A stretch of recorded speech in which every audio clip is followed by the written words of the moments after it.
আজকে দুর্দান্ত স্বাদের একটা নিরামিষ পটলের রেসিপি তোমাদের সাথে শেয়ার করব। আশা করি তোমাদের সবার ভীষণ ভালো লাগবে।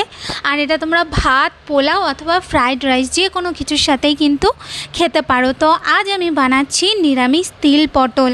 আর এটা দেখতে যতটা সুন্দর, খেতেও কিন্তু অসাধারণ। তো নিরামিষ তিল পটল বানানোর জন্য প্রথমে আমি এখানে নিয়ে নিয়েছি পটল। আর এখানে আমি পটলগুলো একটু সাইজে বড় বড় নিয়েছি। এরপর আমি পটলটাকে কেটে নেব।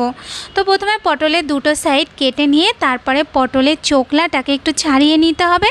আর এখানে চোকলাটা অল্প অল্প পটলের গায়ে রেখে দেব। তো দেখো এখানে পটলটা কাটা হয়ে গেছে। এরপর পটলের যে দুটো সাইড, সেই দুটো সাইড এইভাবে হালকা হালকা করে একটু চিড়ে দেব, যাতে করে মশলাটা পটলের মধ্যে ভালো মতন একটু ঢুকে যায়। তো এই যে আমার পটলগুলো কাটা হয়ে গেছে। এরপর আমি পটলগুলোকে ভালো করে ধুয়ে পরিষ্কার করে নেব। এরপর আমি শুকনো কড়াইয়ের মধ্যে দিয়ে দেব বেশ খানিকটা সাদা তিল। তো এখানে 1 মুঠোর মতন সাদা তিল দিয়েছি। এরপর আমি তিলটাকে ভালো করে একটু নাড়িয়ে চাড়িয়ে একটু রোস্টেড মতন করে নেব, যেন তিলটা একদম লালচে লালচে মতন একটু হয়ে যায়। তো তিলটা ভাজা হয়ে গেলে এরপর আমি তিলটাকে একটা মিক্সিং জারের মধ্যে নিয়ে তারপর আমি ওর মধ্যে দিয়ে দেবো 1.5 ইঞ্চির মতন একটা আদার টুকরো।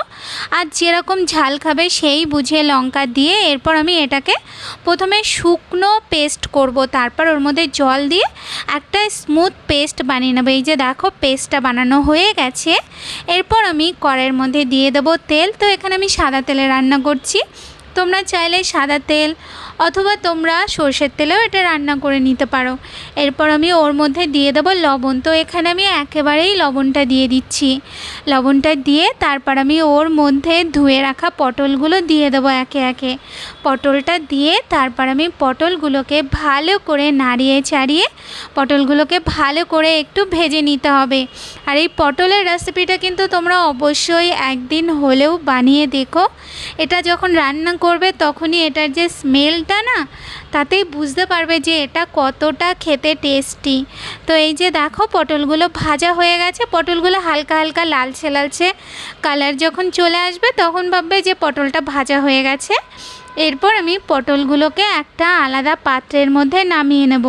পটলটা নামানো হয়ে গেলে এরপর যেই তেলটা থাকবে সেই তেলের মধ্যেই আমি দিয়ে দেবো, এখানে আমি একটা তেজপাতা ফোড়ন দিয়ে দিচ্ছি।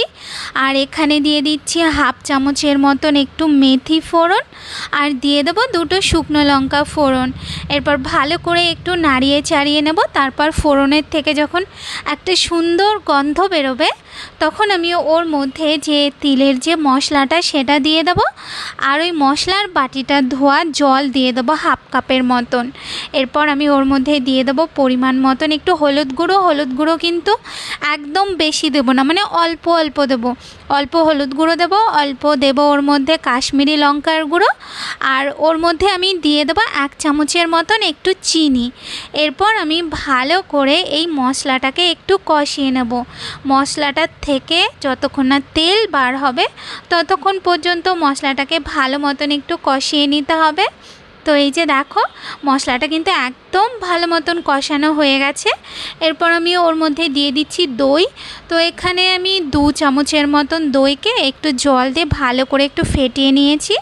তারপর আমি দইটাকে মশলার মধ্যে দিয়ে গ্যাসটা কমিয়ে নিয়ে এরপর ভালো করে একটুখানি মশলাটাকে কষিয়ে নিতে হবে। মশলাটা যখন ভালো মতন কষানো হয়ে যাবে তারপর ওর মধ্যে সামান্য একটুখানি জল দিয়ে দেবো।